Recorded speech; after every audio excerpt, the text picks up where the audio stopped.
Scarlett Johansson as Motoko Kusanagi. Hi there. I was just looking at something on the internet, and boy is it crazy. But before we do this, we gotta get through the introduction first.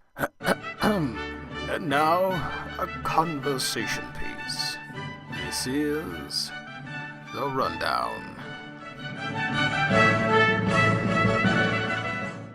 Welcome everybody to another exciting episode, another edition of The Rundown here at A Week in Geekdom. I am your host, Giovanni Menendez, and this one, hopefully we can do it without any major hiccups.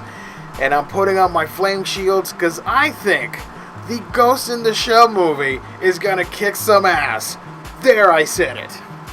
Ghost in the Shell is a Japanese manga turned anime turned into movies and even video games. It's a fantastic series, basically about cybernetics, cyberpunk awesomeness set in the near future. It features a wide cast of awesome Japanese characters. So what better way to localize this whole thing than by casting Western actors in an anime adaptation? Previously, we had horrible adaptations. But this time around, I think we're getting the real deal. DreamWorks, they want to make something special. And I even took down notes on this, because I want to tell you guys, before you start hating on this video, because I know somebody's going to go and read the title and just be like, what is this guy even talking about? And just going to hit the dislike button. I'm just going to talk briefly about why I think this movie's going to kick ass, why I think it really is going to work. If you've seen my previous video about this, on the Death Note movie adaptation, I've made some interesting points. I'm not an expert. I'm not saying my word is final. You have your opinion. I'm just telling you why I think the movie is going to kick some ass. There. Ghost in the Shell is scheduled for 2017, or more precisely, March 31st of said year. It features the talents of Scarlett Johansson as Motoko Kusanagi, Pilo Asbeck, and I'm sorry if I'm butchering this, as the Awesome Bato, Michael Pitt as the Laughing Man, and we're getting Beat Takeshi as Daisuke Aramaki. Back in 2008, DreamWorks and Steven Spielberg acquired the rights to produce the live-action film adaptation of the manga. It isn't until October 2014, after a previous month where Margot Robbie was in early talks and then that went south, possibly because of the Suicide Squad movie, which, let's be honest, that's a better movie to star in because that's gonna lead you to a lot of dough. October 2014 is when DreamWorks made a $10 million offer to Scarlett Johansson for the lead role. Now, if you're wondering, principal photography began in location on New Zealand on February of this year, and people went nuts. There were a large segment of the population of the geekdom that was in favor of a Ghost in the Shell adaptation, myself included, and then there's this vocal group that is just upset for the casting, not necessarily because of the movie thing, but of the casting. The term whitewashing has been used for a long-ass time. We've seen it, we know it still exists, and as prominent as ever. And now we gotta face it with an anime adaptation. That's a problem, inherent with all anime adaptations. We'll get to that in a minute. Now, if you're wondering what the hell am I talking about, and you're brand new to this channel, or Ghost in the Shell as a whole, Ghost in the Shell is a manga, a cyberpunk manga. You could classify it as a seinen manga, and it was written by Masamune Shido from 1989 to 1990. Ghost in the Shell takes place in a fictional futuristic Japan where Public Security Section 9, led by Major Motoko Kusanagi and her team of badass Black Ops style operatives, are dealing with cyber terrorism and hacking and ghosting and a lot of future awesome shit in the near future. And we're talking about 2035 or something like that. Shido's thoughts and designs, the philosophy, the sociological issues, technological advancements, curiousness, and self-identity are some of the prominent themes in the Ghost in the Shell franchise. So in 1994, Ghost in the Shell finally got an anime adaptation, the very first one, and it was a movie. It is one of the fundamental movie experiences if you are an anime fan. It is one of those titles along with Akira and Ninja Scroll.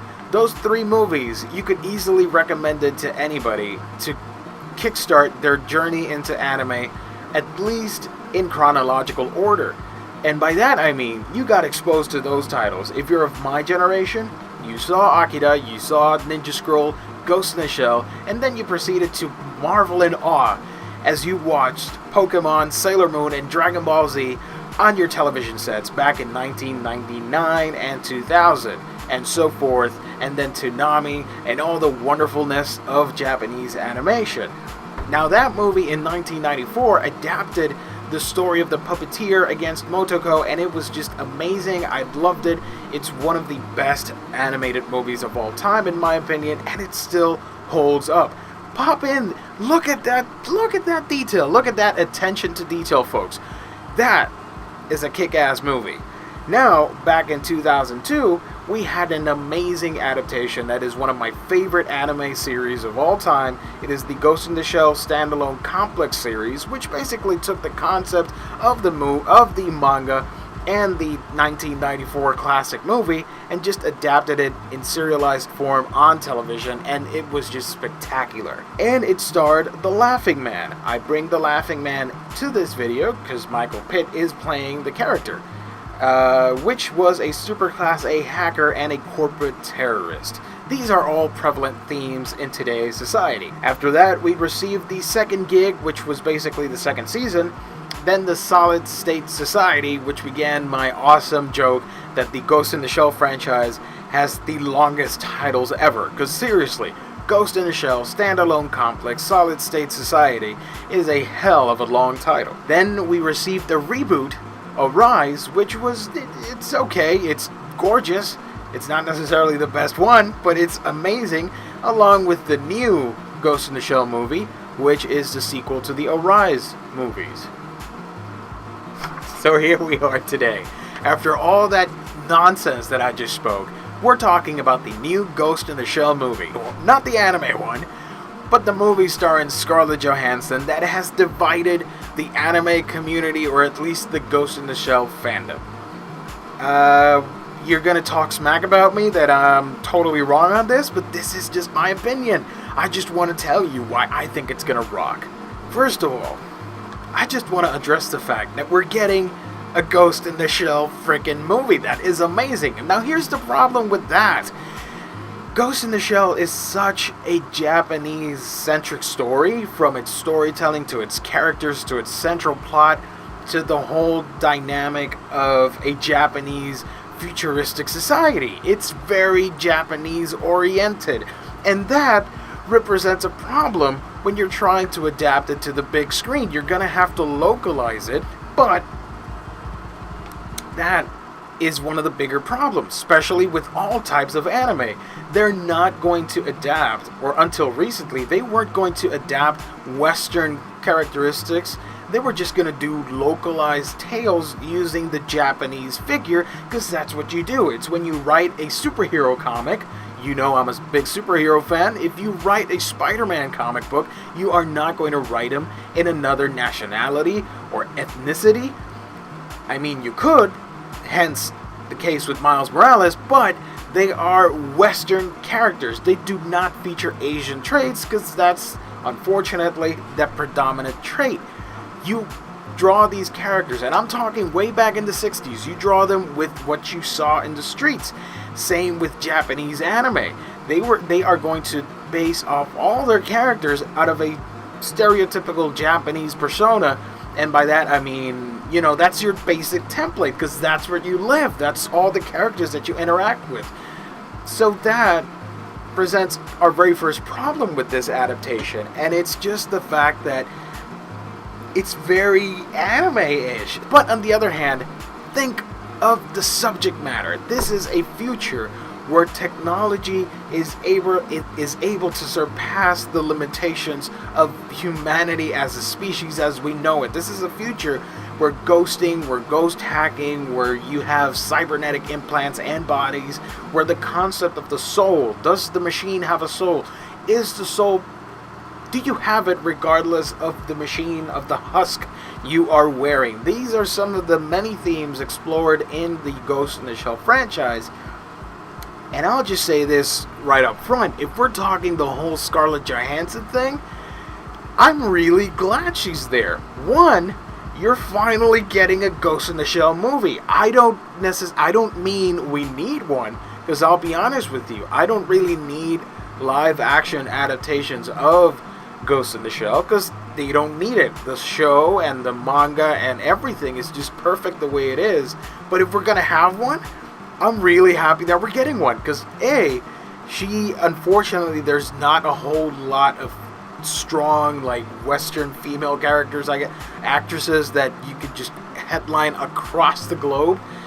At least Scarlett Johansson, she's dealt with sci-fi stuff and action-oriented movies, Black Widow and the whole Lucy movie and whatnot, and she sort of looks like Motoko in a weird sense. Now, at first, I was angry because I was like, Scarlett Johansson does not look like Motoko Kusanagi. The character is very Japanese. And then I realized something.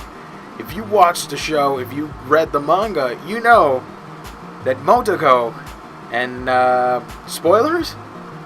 And you know that she has switched bodies and just happens to prefer that, or at least in the standalone complex thing, that which this movie apparently is basing itself on, as well as the original story, but she is basing her look on that model. I think in standalone complex there was that scene with the little boy. She was traveling abroad, and the little boy mentions something to her, and I can't remember the exact words right now, but she's just telling him, like, this is the body I prefer using. This is a future where everything is possible, so I wouldn't put it past her to just happen to have a body mold that looks like Scarlett Johansson. Problem solved. That's it.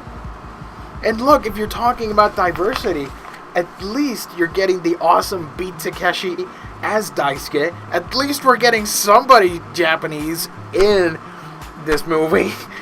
Even though Bato is going to be European or something, I don't know. I'm not going to judge. And we've not seen the rest of Public Section 9 in casting-wise or in the news. So for all we know, these are the only ones that are controversial, I guess, in regards to casting Michael, Pilo, and Scarlett.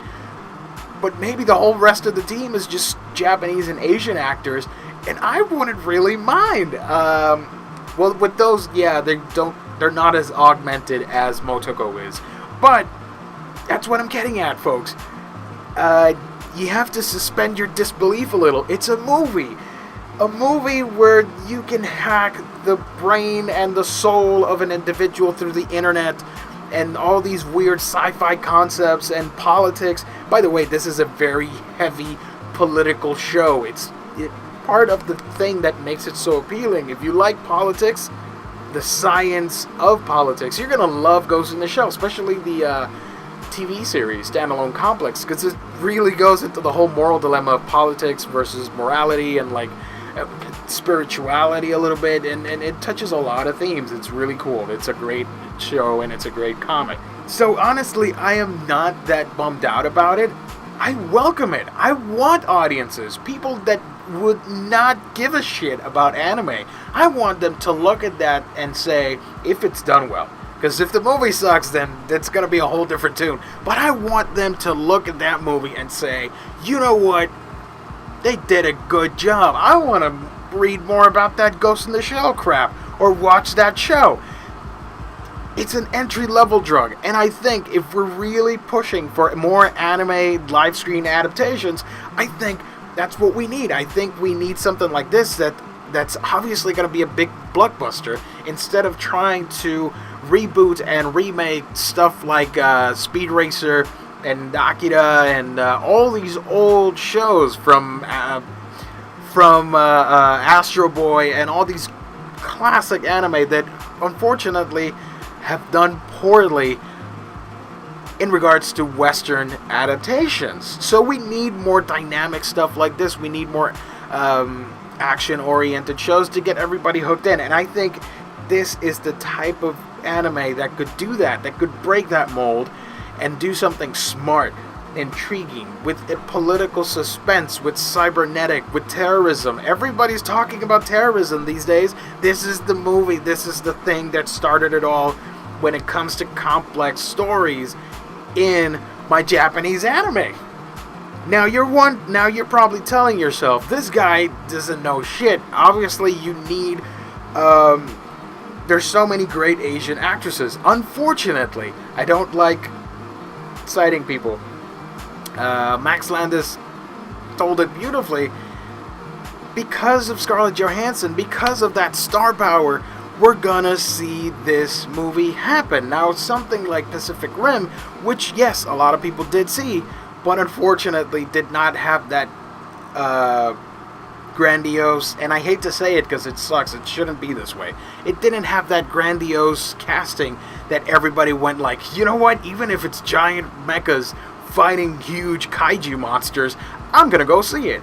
This one, a lot of people know Scarlett, whether it's from her earlier films, from drama to action flicks, like the Avengers and Iron Man movies and all that stuff, like the Marvel Cinematic Universe.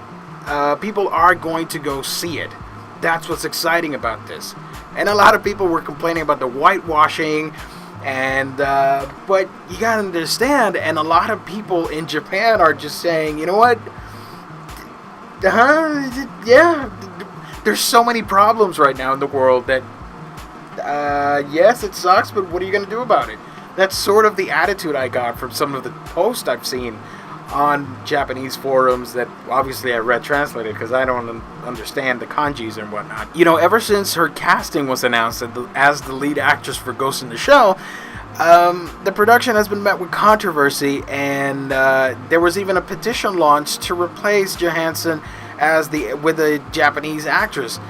But, you know, and I think it was the Hollywood Reporter that broke the story, or just asked Kodansha's Sam Yoshiba, which is the director of the Publishers International Business Division of Kodansha, which published the manga back in 1989. He said, looking at her career so far, I think Scarlett Johansson is well cast. I'm sorry, but when I look at the picture, and I even wrote this on Facebook, and I'm sorry, I'll have to admit it, I was a little bit contradicting myself. It just looked like Scarlett Johansson with a Motoko wig on. I don't know. Sam Yoshiba said she has that cyberpunk feel, and we never imagined it would be a Japanese actress in the first place. Yoshiba added that this film is a chance for a Japanese property to be seen around the world. He also said that a recent trip to the film's New Zealand set left him impressed by the respect with which the filmmakers were showing the source material. There you go. They're really doing their best to bring a Western adaptation of an animated thing in Japan. But if they think so, maybe we should give it a shot. Maybe we should wait for a trailer. Maybe we should wait for the actual movie. And then we can bitch and moan all we like about how it was wrong or how it was great. But for now, we've only seen a photo, and we know the actress. She has the chops, in my opinion, to do a fantastic job, and I think you should give it a shot. But it's all about location. This is a Western adaptation, and they've done it. Unforgiven is one of the best cowboy movies. I really love that movie. Clint Eastwood on that ode, that farewell to the cowboy genre. Obviously, we've seen more cowboy movies since Unforgiven back in the 90s, but Unforgiven was adapted to Japanese cinema by I remember it was Ken Watanabe starring, and it was a couple years ago, I think like 3 years ago or something like that, I don't know. But the point is, they adapted Unforgiven. They just took the story elements of what made that movie great about that character and that last mission that he's got to do, and they just placed it beautifully on the Meiji period, on that point where swords were being banned and the samurai were being disbanded. It's a really romantic and tragic time setting in Japan's history, and I think they pulled it off perfectly. Because you took the story elements, the basis of it, and you adapted it on a whole nother level for your audience at home to really engross over and really like. I think it was a smart move. Now with this movie, it's a very global thing. Ghost in the Shell tackles with themes about cyber terrorism, cyberpunk, and all these technological things. We are living in a very technological age where globalization has made it possible where I can just stream this into your eyeballs right now and talk about this, and I could just pop in Periscope and see a transmission from a guy in freaking Switzerland or Japan talking about their favorite thing. That is amazing. And I think that's why Ghost in the Shell is a fantastic property to adapt, and I think the movie's gonna kick ass. I'm sorry. I have faith in this movie now. And I didn't know that. I did not know that the original team working on the manga and the shows and all that stuff, they just designed, like I said at the beginning, because it's the template. Because you live in Japan and everybody's Japanese, so you're going to make your character Japanese. But the whole point is there are no boundaries in the Ghost in the Shell universe, because everybody can be anybody. Right? I'm getting somewhere with this. The point is, Motoko just happens to look like Scarlett Johansson in the movie. That's it. More people are going to like it, more people are going to see it, and they're going to be intrigued by this. Hopefully you do as well. We need more diversity. If there's one thing I'm against with this movie, is that very fact. But I cannot fight the nature of the beast. Hollywood works in mysterious ways, in racist and old-fashioned ways. I'm sorry, I have to be mad at Hollywood, because you're the ones producing and making this shit happen. And if you really want to see Asian actors across the media, across the screen, same like every other ethnicity out there, then you gotta cultivate, you gotta make it happen, and you gotta, just like in Major League Baseball, you have those awesome farm systems across the world, you gotta start digging up new talent instead of reusing people, and start cultivating that talent so it blooms into something awesome for our next generation of moviegoers, so that they can see a proper adaptation of stuff. So until then, the movie's already in production. They're not going to cancel it. We're going to have a fun action movie. Hopefully it impresses. I'm really optimistic about it.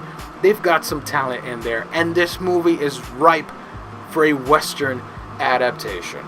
Tell me what you guys think. Comment down below. You can like and subscribe to our videos here on A Week in Geekdom on YouTube.